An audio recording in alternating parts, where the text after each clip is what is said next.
Welcome students. Today I discuss about the future trends in green chemistry. Now with the development with this new branch of chemistry, chemists, engineers and biochemists who struggle to achieve green and sustainable development faces several challenges and focus areas with the development of a new term reduce, that is reduction of waste, reduction of raw materials, reduction of energy, reduction of solvent, reduction of cost, as well as reduction of risk, and the product uses contribute to the sustainable development.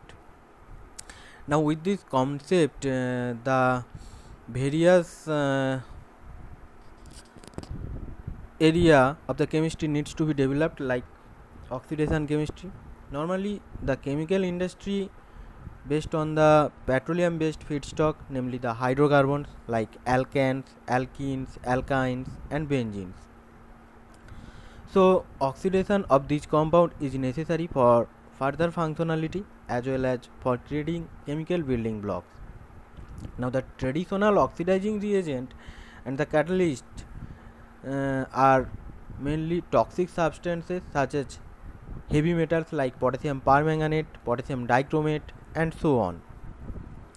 And during the traditional oxidation process, these oxidizing reagents are used in the stoichiometric amounts, and consequently in the reaction process produces metals as well as the oxides of these metals.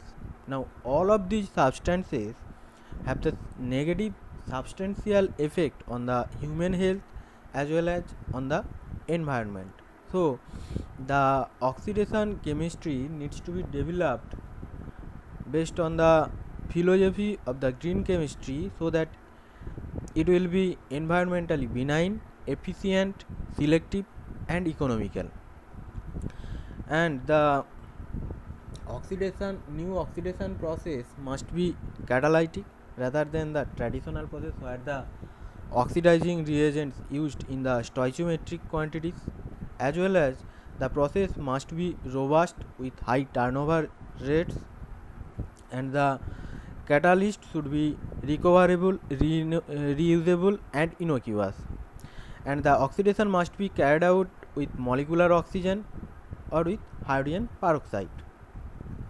Now in addition, oxidation chemistry design of multifunctional reagents also needs to be developed.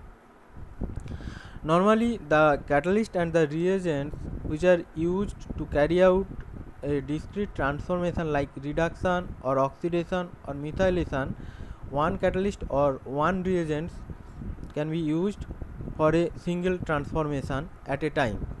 But in the biochemical systems, several operations carried out a single reagent, and the operation may be activation, conformational adjustment, and one or several actual transformation and derivatization. So a catalyst designed in so way that it can be performed three tasks like reduction, isomerization and methylation at a time rather than use of the three different catalysts, because in that case different reactors needs for carrying out the three different reactions. The combinatorial chemistry is mainly based on the principle of making large number of chemical compounds rapidly on a small scale in a small reaction cell. Now this idea mainly used pharmaceutical sector during drug design and screening stages. When a promising compound is identified by the drug design group, then a large number of derivatives of the promising compound rapidly they synthesized for testing their efficiency using the combinatorial approach. So this philosophy must have to be adopted by the chemists during the synthesis of a substance and their property assessed, because in the traditional process a large amount of product as well as its disposal throughout as a waste, and so chemistry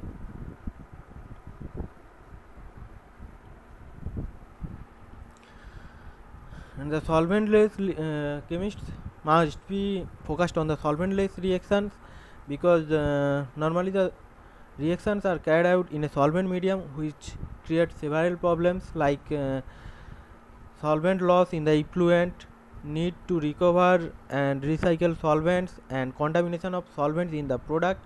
In addition to these, multiple reaction steps require different solvents. So the philosophy of the green chemistry mainly believes in the solventless or need reaction systems. Synthetic organic chemist must be think about this chemistry, because the ultimate dream is to conduct reactions in the molten state, dry grind, plasma, or need solid supported reactions like clay or zeolite. These techniques need utilization of the non-traditional conditions like microwave, ultrasound, and visible light as the activating agents. In addition to this, the separation and the purification techniques, which focused on the solvent less operation, must have to be developed, so that this creates a new innovative challenge to the chemists and the chemical engineers.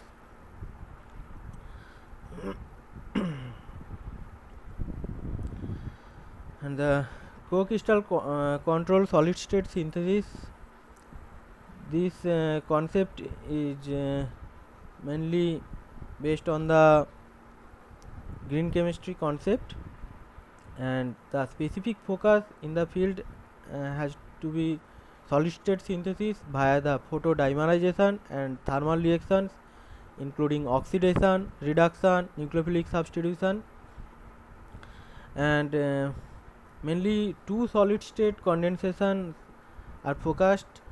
These are one of these the condensation of an aldehyde and a primary amine, and another is a carboxylic acid anhydride and a primary amine.